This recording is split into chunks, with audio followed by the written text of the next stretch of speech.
সৃষ্টি হয়ে গেল।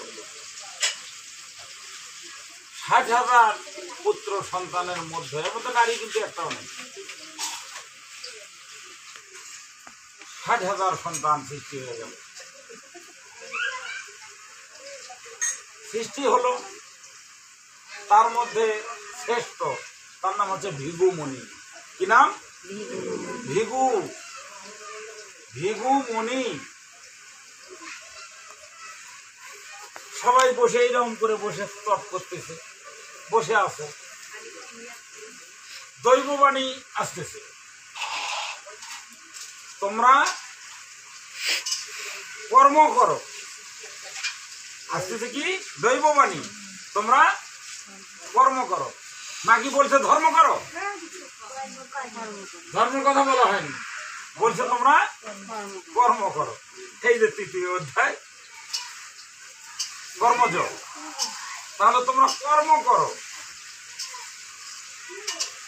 ধর্ম করার কথা যদি বলতো তাহলে তো সবাই খালি ধর্মই করতো, চাকরি তো কেউ করতো না। হ্যাঁ,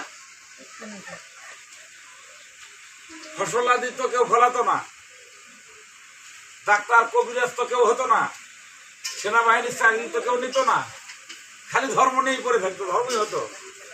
ধর্মের কথা বলা হয় নাই, বলা হয়েছে তোমরা কর্ম করো। আমার কথাতে তোমাদেরকে একমত হতেই হবে।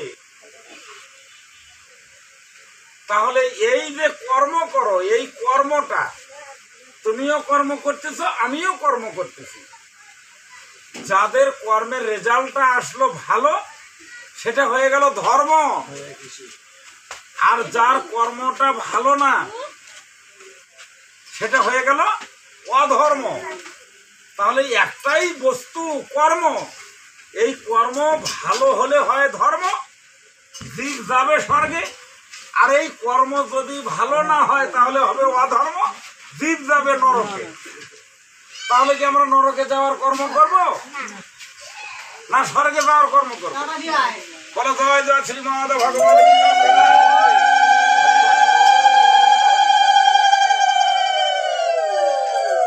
আমরা স্বর্গে যাওয়ার কর্ম করব, সেই কর্মটা যেন আমার ভালো হয়।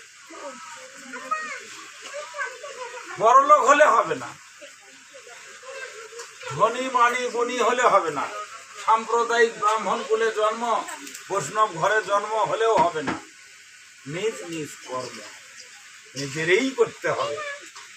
আমি পাঠক হিসেবে, আমি গুরুদেব হিসাবে, হয়তো বৈষ্ণব হিসাবে তোমরা আমাকে বসার স্থান দিয়েছ ব্যাসাসনে, তাই আমি বসেছি তোমাদের কিছু মঙ্গল সূচক কিছু আলোচনা করে তোমাদের কৃপা করার জন্য। তাই বলে আমার এই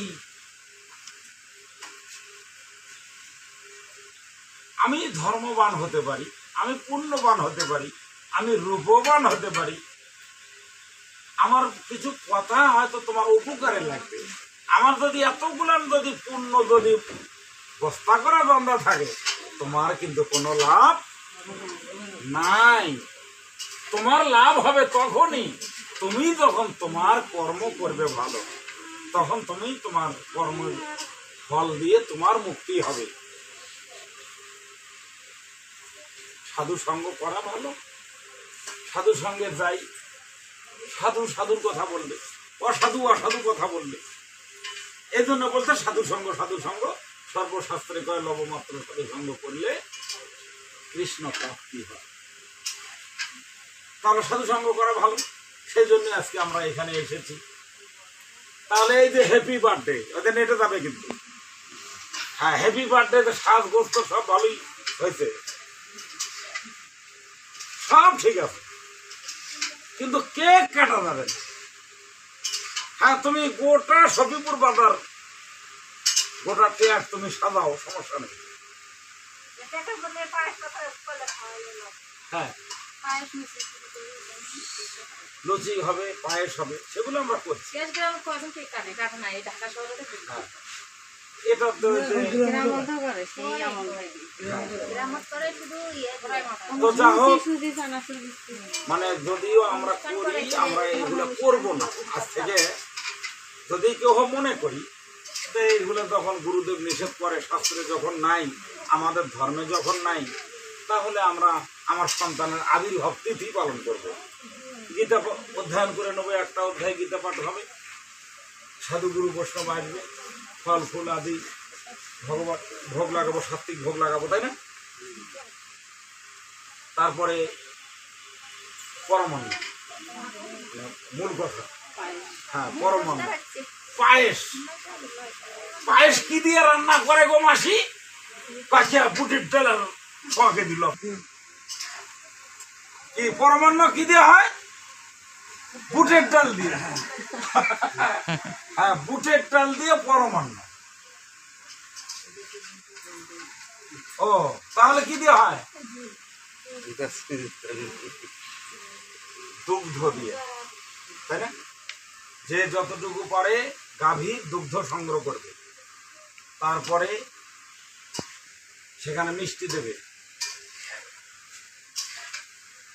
আতপ চাল, সিদ্ধ চাল কিন্তু ভগবান নেয় না, আতপ চাল, সেই আতপ চাল দিয়ে সেই পরমান্ন বানাতে হবে, পায়েস রান্না করতে হবে, সেটা ভগবানের কাছে। পায়েস কিন্তু অমৃত, পায়েস হচ্ছে অমৃত। এমন কোন দেবতা নাই যে দুগ্ধ সেই দেবতা নেয় না। হরি বল। এমন কোন সন্তান নাই যে সে মাতৃদুগ্ধ পান করে না, করে নাই, মারা গেছে, সেটা তার দুর্ভাগ্য। এমন হয় নাকি? সেটা তার দুর্ভাগ্য। কিন্তু এই অমৃত পান করে না এমন কোন পৃথিবীতে সন্তান নাই, এমন কোন মানুষ নাই, এমন কোন জীব নাই। এই কারণে দুগ্ধ সব চাইতে অগ্রগামী। হ্যাঁ, অনেক কিছু ঋণ শোধ হয়, মাতৃধার ঋণ শোধ হয় না,